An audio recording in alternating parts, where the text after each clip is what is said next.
అందుకే వామనమూర్తి ఘట్టంలో భాగవతంలో నారాయణ ప్రీతి కొరకు పుచ్చుకుంటున్నవాడు నారాయణుడు.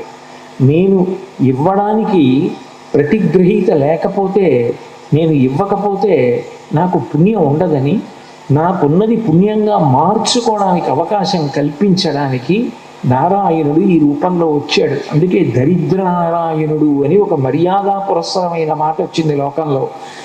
అని ఎవరు ఇంకొకరికి ఇచ్చారో ఆ ఇచ్చిన వారికి నమస్కారం చేసే సంస్కృతి, అంటే ఇచ్చిన వారు పుచ్చుకున్న వారికి నమస్కరించి ఇవ్వడం అన్న గొప్ప స్థితి, అటువంటి సంస్కారం ఒక్క భారతీయ సంస్కృతిలో, వేద సంస్కృతిలో కనపడుతుంది. అంటే పెట్టి కించిత్ అతిశయాన్ని కూడా పొందకుండా వినయంగా ఉండగలగడం. నువ్వు చెయ్యడం ఏమిటయా?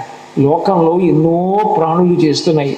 పరోపకారాయ ఫలంతి వృక్షాః, పరోపకారాయ చరంతి గావః, పరోపకారాయ వహంతి నద్యః, పరోపకారార్థమిదం శరీరం. చెట్లు కాయలు కాస్తే, పువ్వులు పూస్తే తమ పువ్వులు తాము పప్పులో పెట్టుకోవట్లేదు, తమ కాయలు తాము తింటం లేదు. గోవులు పాలిస్తే ఆ పాలు తాము త్రాగట్లేదు, మనకిస్తున్నాయి. అట్లాగే నదులు ప్రవహిస్తే ఆ నీటిని మనకిస్తున్నాయి. ప్రకృతి నేర్పుతోంది ఒకరికి పెట్టడం.